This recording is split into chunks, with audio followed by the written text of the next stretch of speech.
नमस्कार, news capital express में आपका स्वागत है। मैं हूं आपके साथ अंकिता। चलिए बढ़ते हैं मुख्य खबर की ओर। 2 दिन पहले अंजुमन इस्लामिया स्कूल में हुई चोरी की घटना को एक सोची समझी साजिश बताते हुए बोले सैयद मुजम्मिल अली, ये अल्पसंख्यक मोर्चा के नगर महामंत्री है।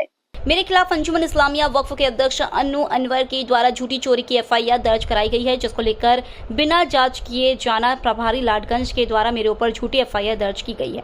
कहीं न कहीं थाना प्रभारी लाडगंज द्वारा अंजुमन ट्रस्ट के अध्यक्ष के दबाव या मिलीभगत से मेरे ऊपर कार्रवाई की गई है, क्योंकि मैं अंजुमन इस्लामिया वक्फ के काले कारनामों की शिकायत पिछले 1 वर्ष से जिला शिक्षा अधिकारी एवं मध्य प्रदेश उच्च न्यायालय में मेरे चाचा आजाद अली द्वारा पिछले वर्ष इनकी कमेटी का स्टे कराया गया था। उपरोक्त घटना की द्वेष भावना के कारण मेरे विरुद्ध षड्यंत्र रचकर मेरे खिलाफ पुलिस द्वारा कार्रवाई कराने का दबाव बनाया जा रहा है, जिसको लेकर जबलपुर पुलिस अधीक्षक से अनुरोध किया है कि उपरोक्त घटना की सूक्ष्मता से उच्च स्तरीय जांच कराकर दोषियों के विरुद्ध उचित कार्रवाई करने की कृपा करें। आज आप एसपी ऑफिस गए थे, क्या पूरा मामला है और क्या सही था? जो अंजुमन में 10 तारीख को चोरी की वारदात को अंजाम दिया गया था, उसमें अंजुमन इस्लामिया के अध्यक्ष अन्नू अनवर द्वारा मेरे को आरोपी बनाकर मेरे को ऊपर मुकदमा दर्ज कराया गया। मैं अंजुमन स्कूल टेंट संचालक हस्सू खान से मिलने गया हुआ था। मैं जब वहाँ से मिल के पीछे से निकला तो वहाँ से 2 लड़के मेरे पीछे गाड़ी पे निकले। वो 2 लड़के कौन थे मैं नहीं जानता। उसके पीछे बताते हैं वीडियो रिकॉर्डिंग के हिसाब से कि उसके पीछे पर जो उनकी सरिया चोरी हो रही थी उसकी छोटा हाथी में निकली। मैं ये बताना चाहता हूँ कि मेरे पास चोरी से कोई लेना देना नहीं है। मैं जबलपुर एसपी के पास साहब के पास गया था। जबलपुर एसपी साहब ने उसमें सीएसपी कोतवाली को जांच के आदेश दिए हैं। अन्नू अनवर से मेरा पुराना जो ये नाता चल रहा है, मैंने एक बार लाडगंज थाने में उनके प्रिंसिपल के खिलाफ और फीस बुद्धि के खिलाफ शिकायत दी थी। एक शिकायत उनके जिला शिक्षा अधिकारी को उनके प्रिंसिपल के खिलाफ दी थी, जो प्रिंसिपल को तत्काल सस्पेंड किया गया था। और मेरे चाचा द्वारा आजाद अली द्वारा मध्य प्रदेश हाईकोर्ट से अंजुमन की कमेटी का स्टे करवाया गया था। वही सब बातों को लेकर उन्होंने मेरे को मुजरिम बनाकर मुकदमा दर्ज कराया। मैं आपको मीडिया के माध्यम से एक चीज़ बताना चाहता हूँ कि 6:30 से 6:30 बजे वहाँ पे चोरी घटना होती है। 16:41 में जो घटना के आरोपी हैं शाहरुख अली, उनको अन्नू अनवर फ़ोन लगाते हैं, जिसका कॉल डिटेल मेरे पास मौजूद है, और उसको बोलते हैं कि तुम मुजम्मिल का नाम ले लो, तुमको हम मामले से बरी करा देंगे। और उसके 30 घंटे बाद साजिश के तहत मेरे ऊपर एफआईआर कराते हैं। तो ये मेरे लिए षड्यंत्र है, क्योंकि मैं भारतीय जनता पार्टी में कार्य करता हूँ, मोर्चे में महामंत्री हूँ। इसीलिए वो मेरी राजनीतिक छवि को धूमिल करने का प्रयास कर रहे हैं, जिसको लेकर मैं एसपी साहब के पास गया था और एसपी साहब ने सीएसपी कोतवाली को जाँच का आदेश दिया है। आपका नाम मुजम्मिल अली, नगर महामंत्री, भारतीय जनता पार्टी अल्पसंख्यक मोर्चा। जबलपुर के थाना घोलपुर अंतर्गत में हुई अज्ञात युवक की निर्मम हत्या का घोलपुर पुलिस ने बड़ा चौंकाने वाला खुलासा किया है, जिसमें मृतक की शिनाख्त थाना गोरा बाजार के कजरवाड़ा निवासी परम सिंह गौड़ के रूप में की गई है, जिसकी निर्मम हत्या जमीनी विवाद और पुरानी रंजिश के चलते उसके परिचित राकेश कटारिया ने अपने बेटे और दामाद के साथ मिलकर इस हत्याकांड की साजिश रची थी। फिलहाल इस निर्मम हत्याकांड में शामिल तीनों आरोपियों को घोलपुर पुलिस ने गिरफ्तार कर लिया है और इस हत्या के संबंध में आगे की पूछताछ जारी है। जबलपुर से वाजिद खान की रिपोर्ट। प्रॉपर्टी का विवाद चल रहा था कुछ महीने से, और प्रॉपर्टी के विवाद की वजह से जो फैमिली के बीच में झगड़ा हो रहा था, इसकी वजह से वो पत्नी ने सुसाइड की। कोई कनेक्शन नहीं था, ये जमीनी विवाद ही चल रहा था, उसके वजह से इनका उनके आपस में रंजिश हुई। पड़ोसी थे, ये पड़ोसी नहीं थे। जब ये किराए से रहते थे वहाँ प्रॉपर रहने वाले, तो इनका संपर्क कैसे हुआ? यार इनका गोरा बाजार में दोनों का इनका जमीन था गोरा बाजार में आरोपी लोगों का, और एक परम सिंह रहने वाला गोरा बाजार, ऐसे ही लोगों का संपर्क में है।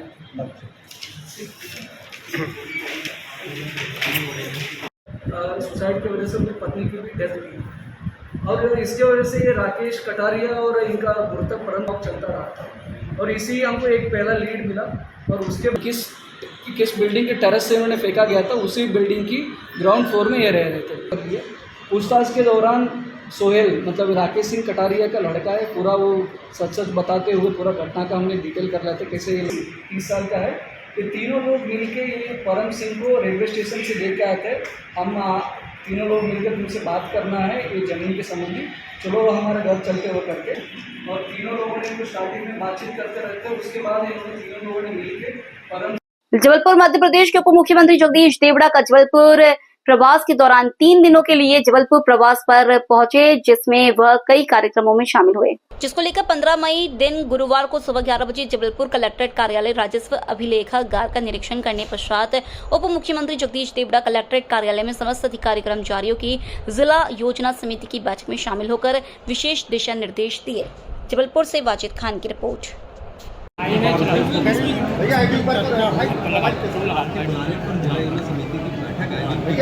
धन्यवाद दूंगा माननीय प्रभारी मंत्री महोदय जो हमारे एक गंभीर व्यक्तित्व के धनी और पूर्व प्रभारी मंत्री रहे वो कार्यकाल उनका बेहतर रहा। अपेक्षा की हमारी एक अच्छा व्यक्तित्व जब हमको प्रभारी मंत्री के रूप मिला है तो उसका उपभोग भी जबलपुर कर से 1.5 साल से कोई बैठक नहीं हुई थी। जब से मोहन यादव जी के नेतृत्व की सरकार तब से कोई बैठक नहीं हुई थी। मेरा आग्रह था कि यदि बैठक होगी तो कम से कम विकास के कार्यों की समीक्षा हो, जिन जिन चीज़ों की आवश्यकता है, जिन जिन समस्या आने वाली समस्या से लेकर जो वर्तमान में समस्या है उनके समाधान के रास्ते में बहुत अच्छा लगा आज सामयिक विषय के बात में चर्चा हुई है। हर मुद्दे की चर्चा जितना समय था गंभीरता की चर्चा हुई तो हम ऐसी अपेक्षा करते हैं कि ये चर्चा 4 घंटे भी जमीन को करके देखें। मामला हाईकोर्ट में सुप्रीम कोर्ट के भी वो अभी मुझे लगता है कि जो राय जी की बदजुबानी ने पूरे देश को आहत किया है, पूरे देश को आहत किया है। कोई व्यक्ति सिरफिरा हो और ऐसी बात करे तो चल जाता है। ये मानसिक दिवालियापन नहीं तो और क्या होगा। ये कई प्रकार का अपराध है। एक तो महिलाओं के सम्मान में जो कहा वो अपराध है, दूसरा देश की सौहार्द और के भाईचारे के इस वातावरण को मिटाने का अपराध है। तीसरा अपराध तो सबसे बड़ा है वो राष्ट्र की सेना जो सब कुछ छोड़ के देश की सीमा को बचाने में लगती है, उनके खिलाफ की गई टिप्पणी का अपराध है। निश्चित रूप से ये सरकार को पहले से इस्तीफा ले लेना था। सुप्रीम कोर्ट ने संज्ञान लिया है और एक अच्छी संदेश सुप्रीम कोर्ट ने दिया है कि देश संविधान से चलेगा, देश किसी व्यक्ति की अकड़ से नहीं चलेगा। और कोई भी व्यक्ति कितना बड़ा हो, यदि वो संविधान और देश के सम्मान की रक्षा नहीं करता तो उसको उस पद पर रहने का कोई अधिकार नहीं। उसके साथ भी अपराधियों जैसा व्यवहार। आपको लगता है कि सरकार ने काफ़ी अभी तक विलम्ब किया है हर मामले में पहले एफआईआर करने में, देखिए अभी तक इसी पर नहीं किया गया। सरकार टोटली विलम्ब करती है, टोटल विलम्ब करती है। और ये तो उसी समय जब उन्होंने कहा था तभी इस्तीफा ले लेना था। इसके पहले भी एक बार वो पूर्व मुख्यमंत्री की पत्नी से कर चुके, संबंध में टिप्पणी कर चुके, तब भी गलत था। तो ये तमाम ऐसी बातें हैं जो सरकार को भी कटघरे में खड़ा कर। बीते दिनों पनागर थाना अंतर्गत तिलगना गांव में 2 पक्षों के बीच खूनी संघर्ष का मामला सामने आया था, जिसमें राय परिवार के द्वारा यादव परिवार के लोगों के ऊपर धारदार हथियार से हमला कर चोटिल किया गया था। जिसमें राय परिवार के द्वारा यादव परिवार के लोगों के ऊपर धारदार हथियार से हमला कर चोटिल किया गया था, जिसको लेकर के पनागर थाना में दोनों ही पक्षों के ऊपर काउंटर केस का मामला बना दिया गया। पुलिस द्वारा की गई कार्रवाई से असंतुष्ट यादव परिवार के घायलों के द्वारा बताया गया कि पुलिस के द्वारा कार्रवाई से संतोषजनक नहीं है।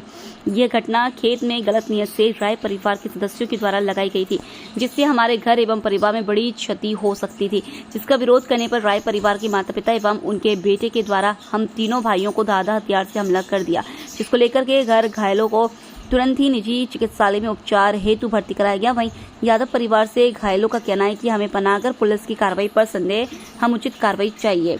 जबलपुर से न्यूज 69 के लिए वाजिद खान की रिपोर्ट। क्या घटनाक्रम में क्या हुआ है आप लोगों के साथ? यह कल आग का विवाद था। खेत में हमारे आग लगा दिया था राम सेवक राय ने और उसके माता पिता थे साथ में। हम लोग ऐसे ही बैठे थे, उनसे कोई बातचीत नहीं थी। उन्होंने हमारे खेत में आग लगाया, हमारे घर साइड आग आ रही थी, तो हमने डायल 100 में कंप्लेंट डाली और FIR कराया। तो डायल 100 वाले आके सब कुछ कराए, बात कराए, तो बहस कर रहे थे और उनके लड़का हम लोग से झगड़ने लगा। हम लोग आराम से बैठे हुए थे वहीं पे, वो हमसे झगड़ने लगा। हमारे छोटे भाई को उसने हाथापाई करने लगा और वो रखा था हथियार, तो उससे धार से हथियार किया। उसकी माँ ने बांका से एक भाई के ऊपर हमला किया और मेरे ऊपर राम सेवक राय ने चाकू से जानलेवा हमला किया है।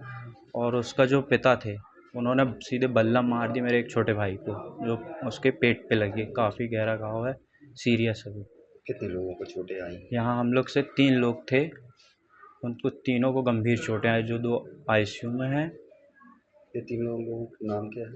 एक का नाम आकाश यादव है, एक का नाम विकास यादव है। क्या क्या चोटें आई हैं? विकास यादव को पेट में बल्लम लगी है, पेट में ऑपरेशन हुआ उसका। आकाश यादव को भी पेट पे बके से हमला है और चाकू से भी हमला है उसके हाथ पे। किनके द्वारा ये घटना की गई? ये राम सेवक राय और उसके पिता मुन्ना राय और उसकी माता श्री थी, ये तीनों थे। कहाँ की घटना है? ये ग्राम तिलगमा की। ये लोग कहाँ रहते हैं? ये वहीं तिलगमे में रहते हैं। इसके पहले भी कोई वाद विवाद? नहीं, कोई वाद विवाद नहीं था हमारा, कुछ भी नहीं था। इस घटना की जानकारी संबंधित थाने में थी? हाँ, पनागर थाने में दी। ऊपर भी पहले भी ऑनलाइन हम लोग ने कंप्लेंट करी थी, फायर ब्रिगेड भी थी वहाँ पे और डायल 100 भी थी। वो आके उनके घर में बता के भी गए थे। उसके बाद ये उन्होंने ऐसा करा है। पुलिस थाने द्वारा कोई कार्रवाई? अभी तक कुछ नहीं और वो आरोपी अभी फरार हैं।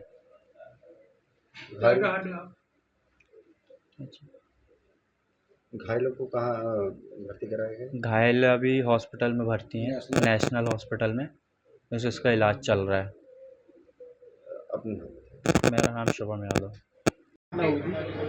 सर घटना हुई, खेत में आग लगी थी, बच्चे आग बुझा रहे थे, सुबह से परेशान थे सब लोग, 15-20 लोग थे, आग बुझाते रहे, खेत की मशीन चालू करे, बहुत से लोग पाइप फैला रहे थे, पानी का प्रेशर मार के बुझा रहे थे, वहाँ खेत में पाइप भी रखे थे, फिर बुझाते रहे, फिर पानी वाली गाड़ी आई, पुलिस वाली गाड़ी आई, इंक्वायरी करी उन लोगों ने, सब वहीं हैं थे खैर माई के यहाँ। उन लोगों ने देख के उन्होंने पूछा किसने लगाई आग, बुलाओ उनको। पुलिस वालों ने बोला, उनके घर गए, उनको बुला के लाए, उनके मम्मी पापा आए, बोला किसने लगाई, बोली आप ही ने लगाई, बोला किसने, बोला, फिर वो उठ पटांग बोलने लगे। फिर बताए इनके ऊपर हमला किया सर, राम सेवक ने किया, राय चाकू मारे, मुन्ना राय ने मेरे बेटे को मुन्ना राय ने बल्लम मारी पेट में, उसकी माँ ने बका मारा आकाश को, शुभम को, फिर राम सेवा का फिर चक्कू मारा मेरे दूसरे बेटे। क्या मनसा से इन लोगों ने हमला किया है? चाकू बैठे ही थे मेरे बच्चे, उसको हम लोगों को तो क्या ऐसी उनकी मनसा क्या थी, क्या लग रहा है? उनकी मनसा थी कि इनको जान से खत्म करने की थी। वो तो पुराना विवाद था क्या? पुराना विवाद ऐसा कोई नहीं था, सिर्फ ये आग लगाने को लेकर बस मैन मुद्दा सर आग लगाने का है। कहाँ की घटना है? जी घटना तिलगमा। कौन सा थाना? पनागर। अच्छा, कितने लोगों को चोट है? 3 लोगों की चोट है। आपका नाम और आप कौन है इनकी? मैं माँ हूँ आकाश यादव की, जानकी यादव।